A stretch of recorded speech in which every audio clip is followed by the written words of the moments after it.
Welcome to Prajna Sparks, a podcast where we listen to a Dharma talk, contemplate with our minds and in our hearts, and engage in guided meditation. In this episode, we'd look at the Tibetan Buddhist practice of Duchen, grand festivals that mark the year in commemoration of specific events in the life of the Buddha Shakyamuni. It really does take a lot of time to prepare each one of these episodes. Can you give us just a little bit of time today to subscribe, like, and review our podcast? Alongside your own practice, this is the best possible offering as it helps get our podcast to new listeners.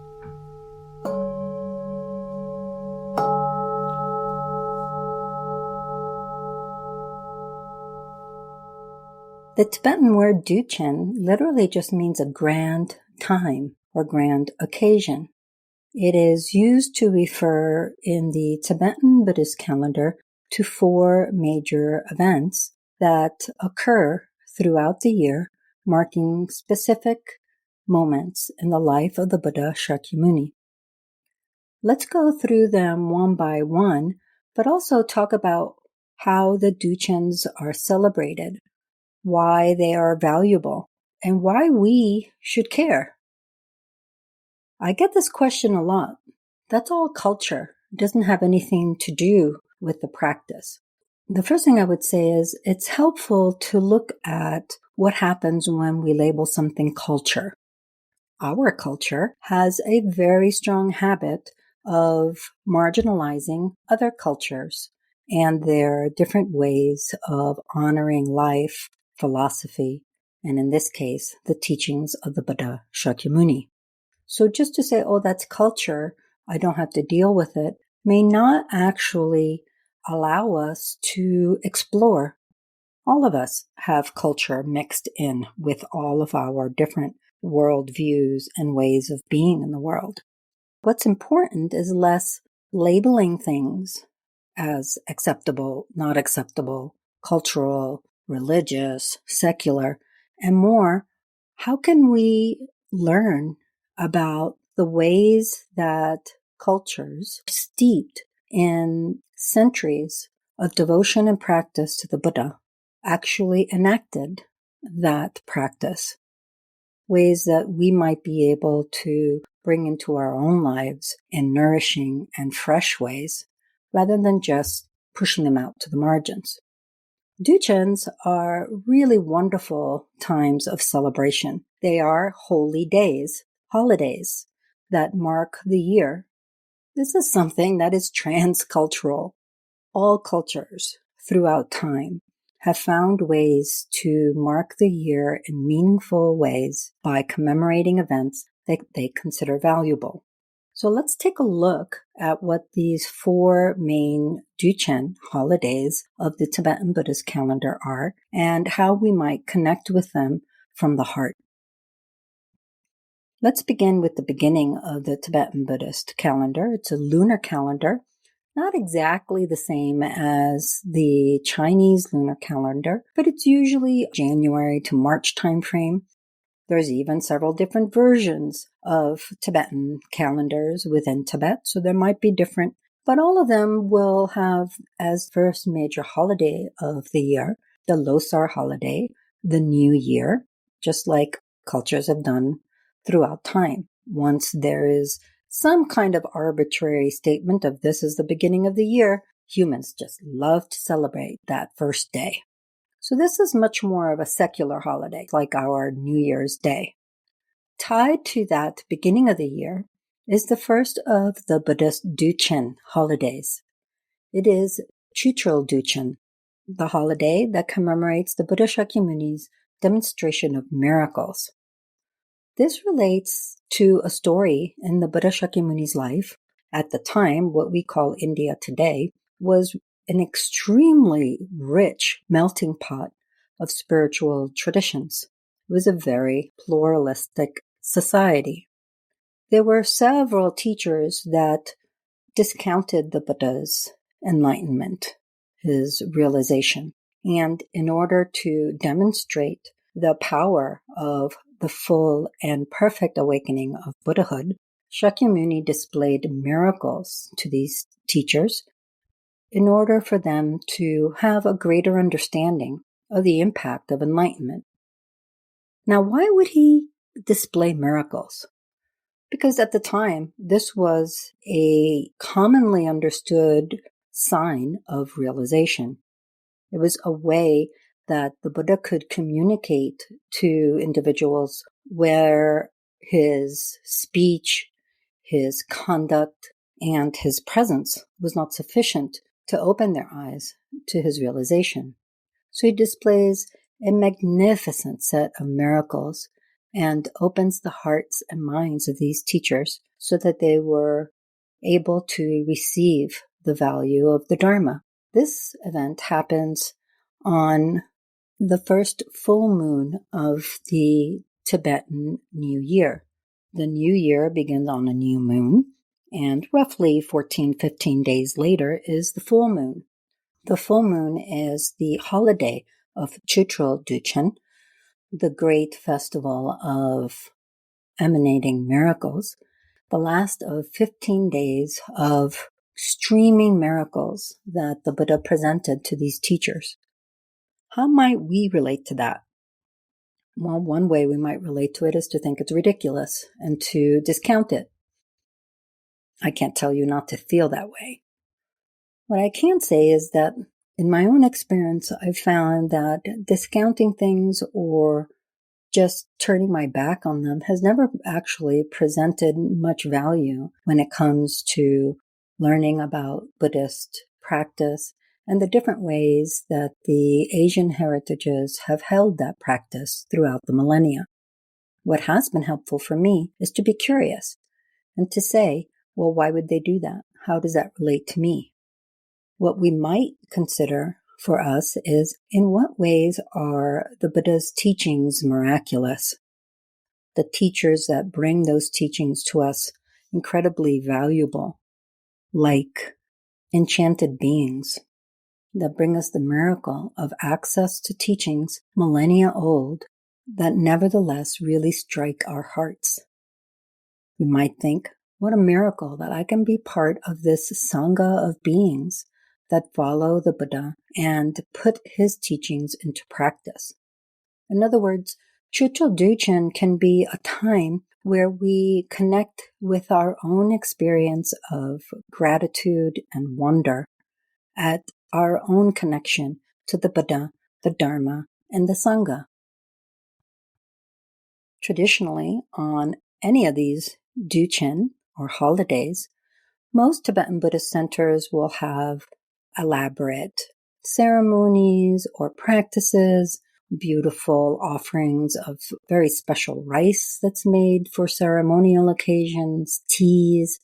People will dress up and visit teachers. It's a really celebratory time. So it's also a way for any of these 4 holidays to bring some joy, lightness, and beauty into our practice. The next of the 4 holidays occurs later in the year, typically around May or June of the Western calendar. This is the Sakadawa Duchen. It is the full moon of the 4th month of the Tibetan calendar, and it commemorates the birth, enlightenment, and parinirvana, or passing into final nirvana, of the Buddha Shakyamuni.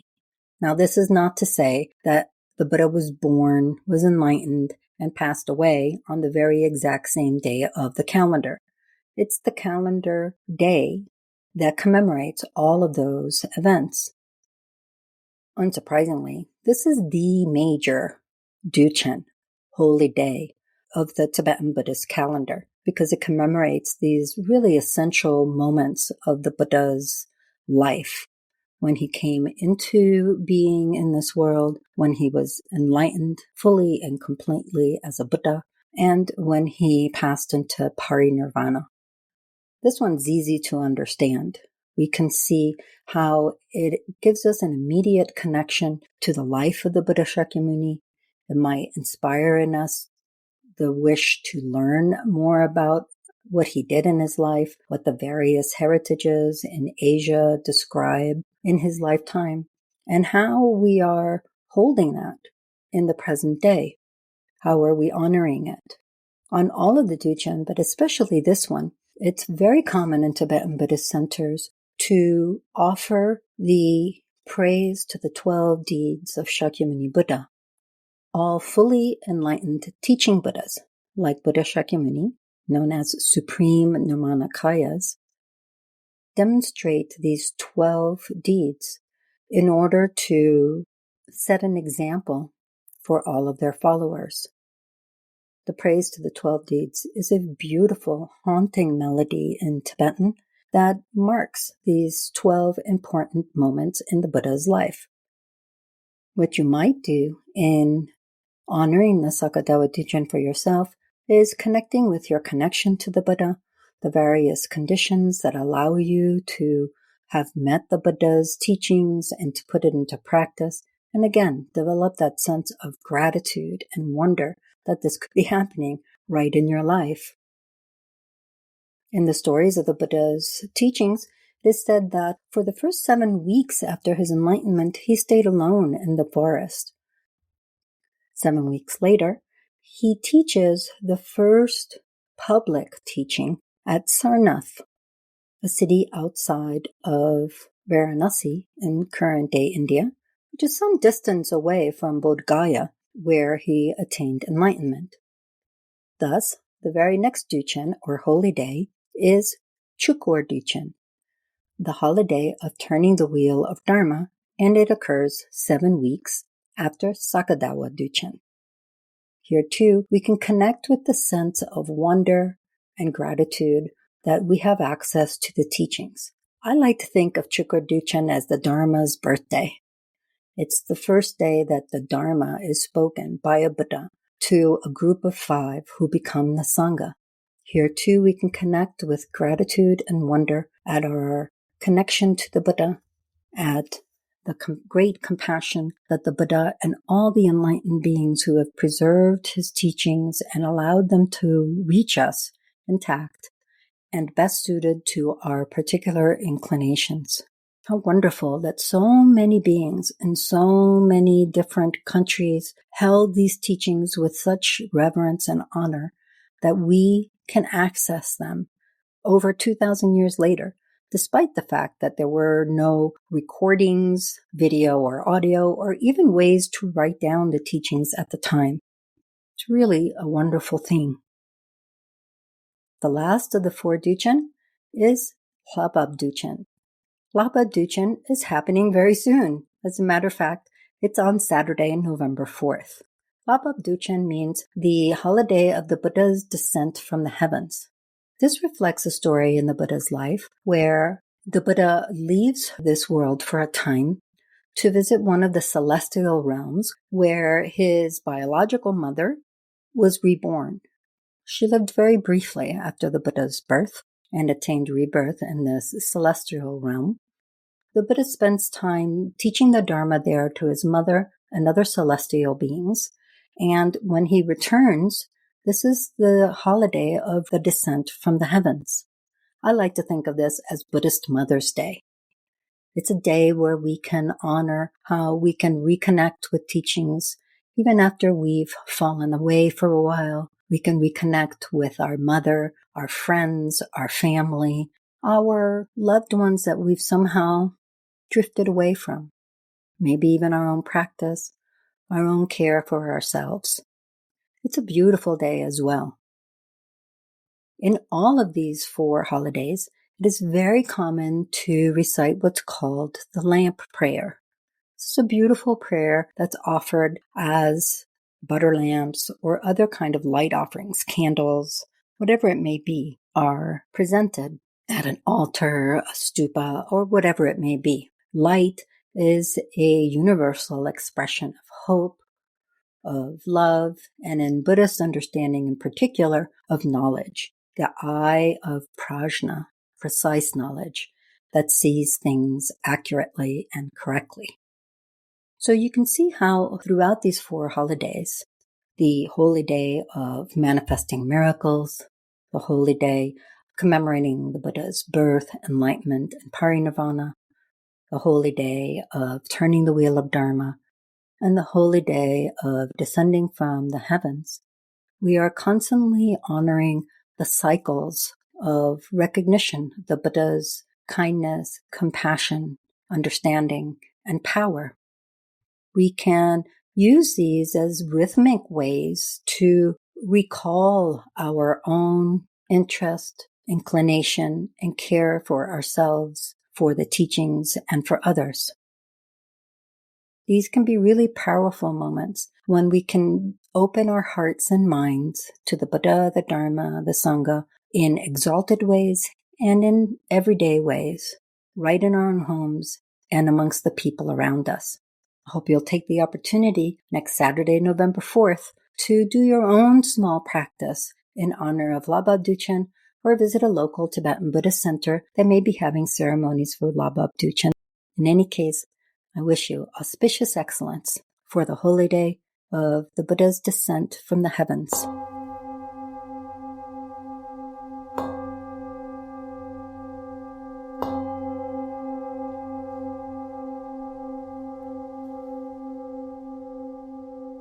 Here are some seeds for contemplation in the coming weeks.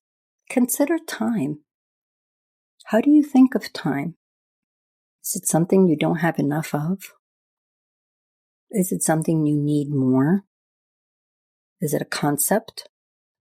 Is it some kind of ontological happening that's out there somewhere that you have nothing to do with?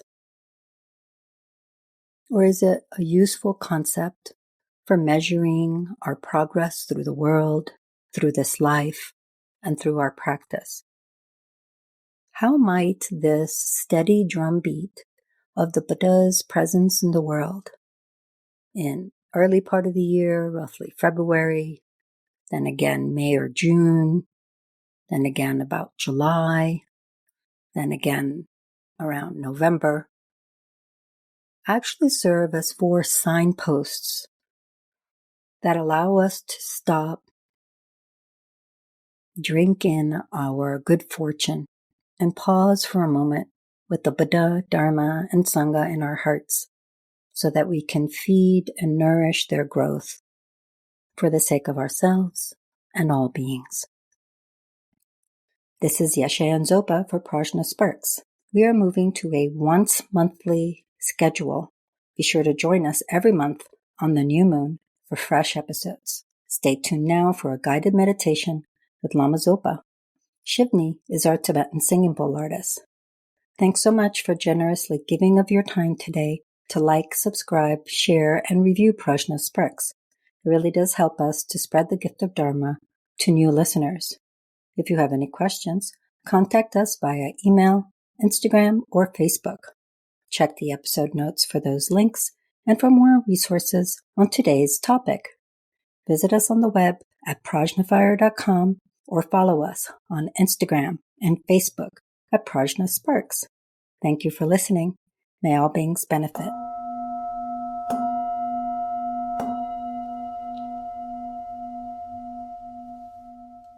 Hello, friends, and welcome. For this episode's practice portion, we're going to engage in something a little bit different this time. We're going to do the lamp prayer, or the Marme Munmun. Especially in Western cultures, we can get very focused on meditation as consisting primarily of shamatha and vipassana. But of course, there are so many different forms of meditation and practice, and they are all quite important to our path. Prayers such as this, the lamp offering prayer, certainly can be used to cultivate shamatha or tranquility meditation and vipassana, insight, superior vision. So that's certainly an aspect of what they're doing. They're also accumulating merit, which is this very important subtle aspect of our practice where we're lining up positive conditions. We're gathering this force of energy that contributes to our path, to our aim of Buddhahood, of realizing mind's true nature. And this is so crucial because it engenders all sorts of positive qualities, all sorts of positive states of mind, which are conducive to insight, experiences, and realization. In some ways, merit is the force of goodness that moves us forward along the path. So when we look at prayers like this lamp offering prayer, we are using our imaginative capacity of mind to make this offering to the Buddhas, bodhisattvas, all of those amazing beings that have realized the true nature of mind. And we're bringing ourselves into their presence through the vast power of imagination. This does take some effort. It does take some getting used to, but it is an incredibly powerful way to orient our mind towards goodness, to experience a shift in perspective that helps us enter into a space of engagement that feels wholehearted and enlivening. For this episode celebrating the Duchens, the great festivals, Lamas Yeshe and I thought that this would be the perfect opportunity to do just such a practice. To begin with, we'll do a little bit of shamatha, tranquility meditation, to settle our mind, to develop that one-pointed concentration. And then we'll do the lamp prayer, which is quite brief. And I'll give a little bit more instructions right before reciting the lamp prayer, once in Tibetan and once in English. Check the episode notes for the English text and a link to a PDF that includes English and the Tibetan pronunciation. First, just take your seat. Allow yourself to come into the present moment. Don't worry or anticipate about the future. Don't recollect or stay caught up in the past. Don't even think about the present. Just allow yourself to come here and now, fully aware, calm and settled, allowing mind to drop into that sweet, one-pointed concentration, using the breath or whatever meditation object feels appropriate to you. Let's practice like that for just about 1 minute.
In this settled space of mind, we'll engage with the lamp prayer, the Marme Manlam.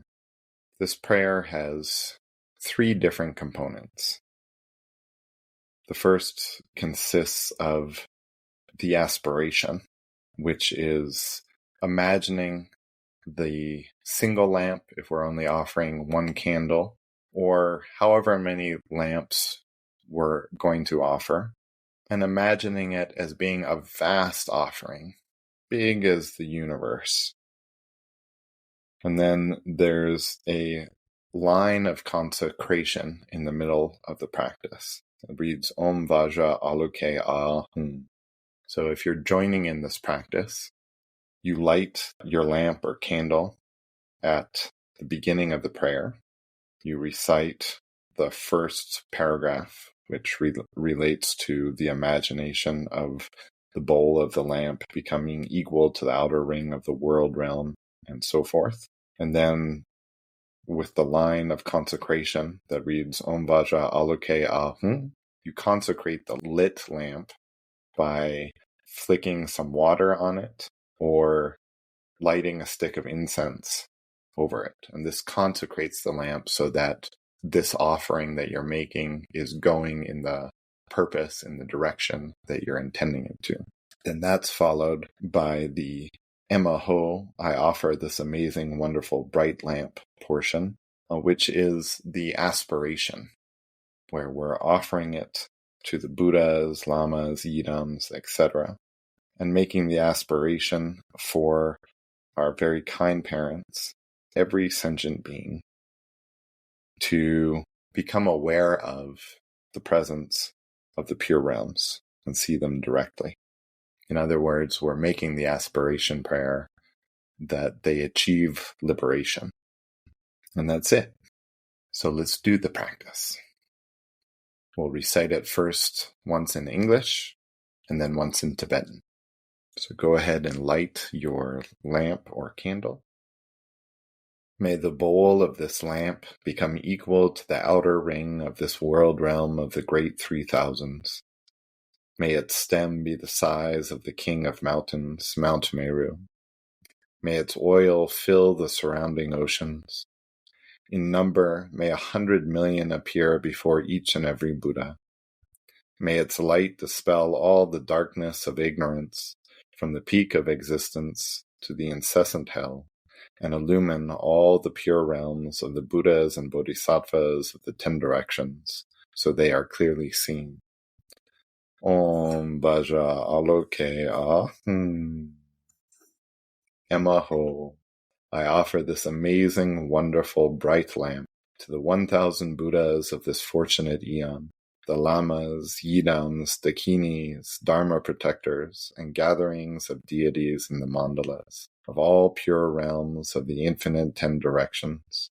My parents in the 4, may every sentient being in this lifetime and all the places they take birth see the pure realms of the perfect Buddhas directly, and then become inseparable from Amitabha, out of the power of the truth of the 3 jewels and the deities of the 3 roots. I've made this prayer. Please grant your blessings that it may be accomplished quickly. Teata Penzandriya Awa Bodhanaye Soha. Now in Tibetan. Marme nune ton sungi ton chenpo jikten kamki koyudan yamba gyechi dombu ni ri gyalpo rirab samdu gyechi marguni tai gyatso samdu gyechi Janni sange re dundu dunju re junwa gyöchi. Ugi sibe tsemo menchene narmebe nyawa yencheki. Maribe mumba tamche salne choju sangedang. Janju sembe shinkam. Tamche ngunsundu tonshin zawa gyöchi. Om benza aloke ahum. Emaho moza mejun naza dumedi kazan sange donza lazo. Rabjam choju shingam manube. Lama Yidan Gandru Jugyo Kyungo lazo namna buwagi pame tsoje semjen damje gi sera dinangene damje du zozan gebe shingang hundu uba megun nidan yeme shun kunjo sunda sazun latogi Dembe tuye munan ditande nyudun ruba jinge lamdu so teada benzandria awa Buddha naye so.